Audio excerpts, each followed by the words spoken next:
Olá, sejam bem-vindos a mais uma videoaula sobre físico-química. Nosso assunto de hoje é termodinâmica. Os tópicos a serem abordados são liberação e absorção de energia, calorimetria e transferência de calor.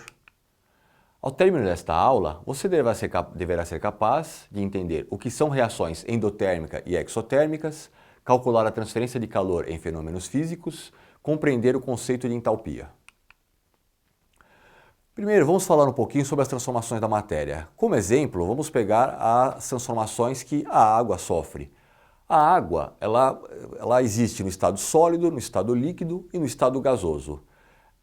Para transformar uma transformação física do estado sólido para o estado líquido e do estado líquido para o estado gasoso, o sistema precisa receber energia, ou seja, a água, para transformar no gelo em água, precisamos aquecer, precisamos fornecer calor para que o gelo se transforme em água e, se quisermos vaporizar essa água, devemos continuar fornecendo calor para o sistema. Pelo contrário, se desejamos transformar vapor de água em água líquida ou água líquida em gelo, nós precisaremos retirar energia do sistema. Então, no nosso esqueminha, podemos observar que quando transformamos gelo em água e água em vapor de água, nós temos aquecimento, então fornecimento de energia para o sistema, indicado pela setinha cor-de-rosa. Pelo contrário, a setinha verde da direita para a esquerda indica que a água é resfriada, nesse caso ela está perdendo calor para o meio. Vamos falar agora de alguns exemplos de transformações da matéria em processo que envolve ou liberação ou absorção de energia. Primeiro, falando um pouquinho de liberação de energia. A queima do carvão libera calor na forma de energia térmica. Queima de uma vela produz luz, então libera energia na forma de energia luminosa. Uma pilha, ela transforma energia química em energia elétrica. E o motor do automóvel, o motor de combustão interna, ele queima o combustível, no caso gasolina ou etanol, que é transformada em energia térmica, que por sua vez é transformada em energia mecânica. Agora vamos falar um pouquinho de sistemas onde ocorre a absorção de energia, ou seja, para esse fenômeno poder acontecer, ele vai ter que absorver energia, receber energia do meio. Então, por exemplo, para fazer preparo de alimentos, para cozinhar alimentos, nós precisamos fornecer calor para o sistema, né? Tanto é que o alimento é cozinhado no fogão. O sol fornece energia luminosa para a fotossíntese das plantas, né? Ou seja, as plantas recebem a energia luminosa do sol para realizar fotossíntese. Para, por exemplo, fazer a cromagem de um para-choque é necessária energia elétrica para que a camada de cromagem se deposite na superfície do para-choque.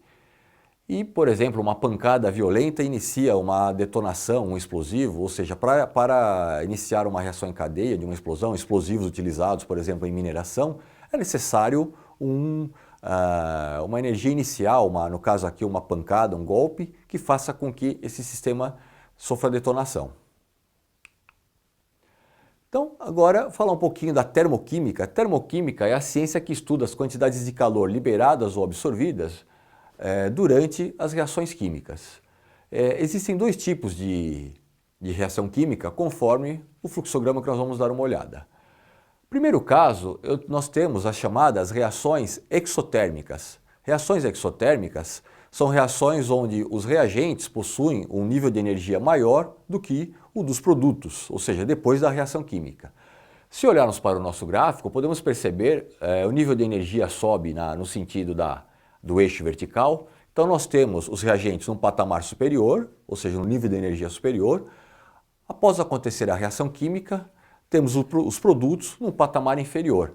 Então, ou seja, a energia do final do processo é menor do que a energia inicial do processo. Então esse é um caso de reação exotérmica, que libera energia para o meio. O outro caso, a chamada reação endotérmica, o sistema tem que absorver energia do meio. Então, olhando para o nosso gráfico novamente, agora com um exemplo endotérmico, nós temos os reagentes num nível de energia num patamar menor, acontece a reação química e, na sequência, os produtos estão no nível de energia mais alto. Então, o que acontece nesse caso? A reação química, ela absorve a energia do meio, recebe a energia do meio para que ela possa ocorrer. E se pegarmos então a energia final dos produtos menos a energia inicial dos reagentes, teremos um valor positivo. Então, nesse caso, a reação é chamada endotérmica, porque ela absorve a energia do meio.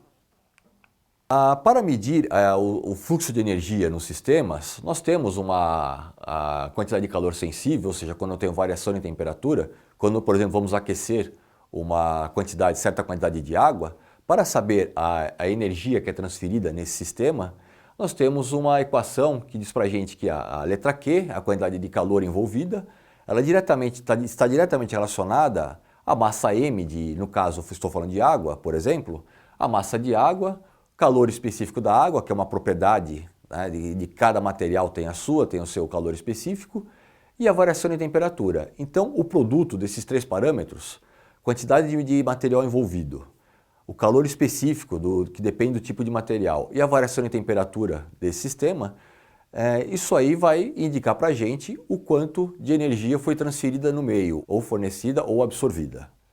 E para estudar as reações químicas, as energias envolvidas nas reações químicas, existe um conceito chamado entalpia. A entalpia, ela mede a energia liberada ou absorvida durante as reações químicas num processo a pressão constante.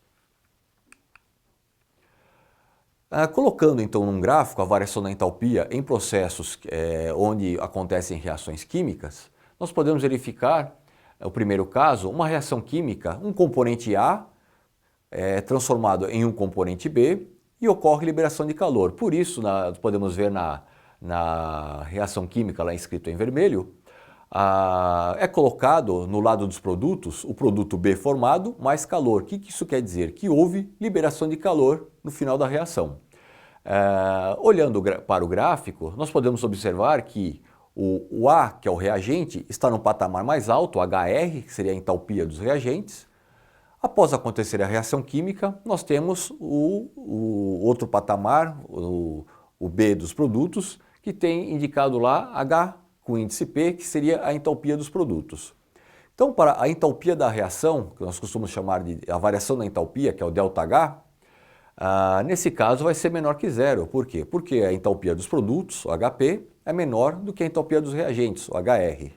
Nesse caso, temos um valor negativo, ΔH menor que zero, ou seja, a variação da entalpia menor que zero, indica para a gente que é um sistema exotérmico, que liberou energia para o meio.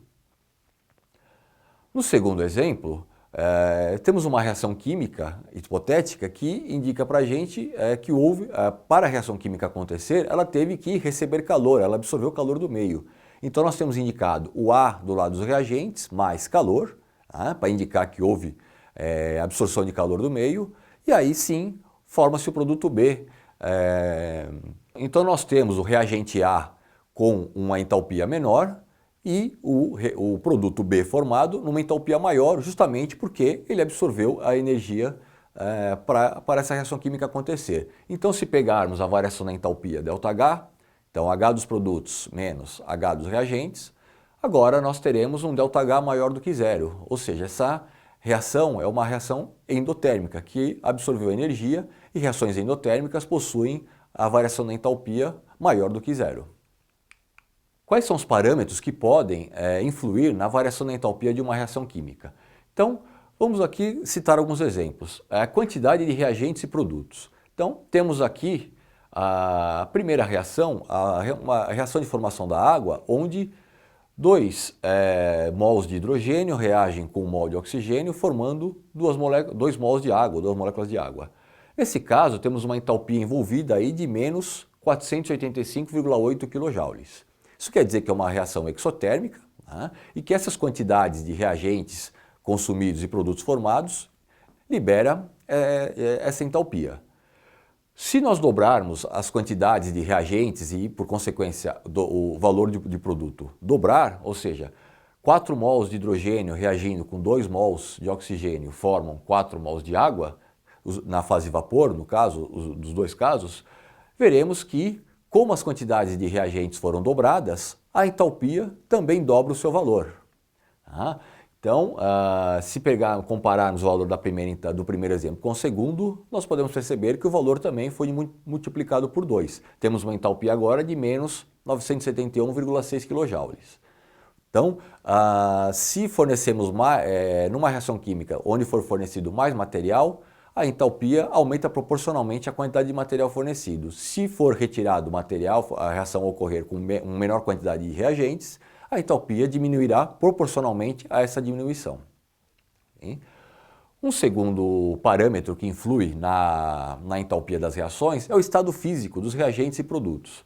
Pegando novamente a reação de formação da água, agora na proporção de 1 mol de hidrogênio, meio de oxigênio, formando 1 mol de água, mantendo essa proporção de 1, meio, 1, quando forma-se água no estado vapor, a entalpia é de menos 249,2 kJ. No segundo exemplo, podemos verificar que forma-se água no estado líquido. Aquele índice, o L é minúsculo entre parênteses no índice do produto, indica que a água formada está no estado líquido. Nesse caso, a entalpia aumenta para, o valor da entalpia vai ser de menos 286,6 kJ.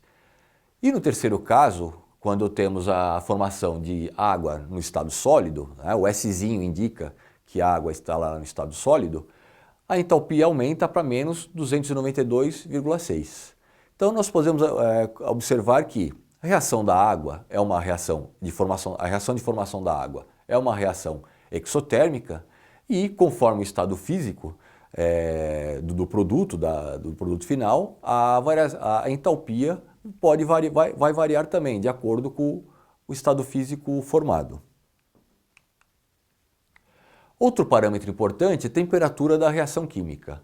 Se tivermos, por exemplo, a formação de cloreto de hidrogênio a partir da reação entre hidrogênio e cloro, gás hidrogênio H2 e cloro Cl2, a uma temperatura de 15 graus Celsius, a entalpia fica na casa de menos 183,9 kJ, também no caso é uma reação exotérmica.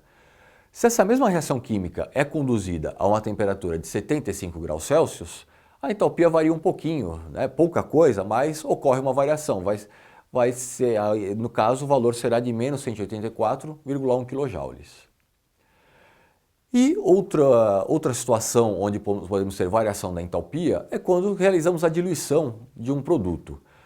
Nas aulas passadas estudamos um pouquinho como é que ocorre a diluição de uma solução. E essa diluição pode envolver a transferência de calor. Então, existem substâncias que, quando sofrem diluição, ela é chamada uma dissolução exotérmica. Por quê?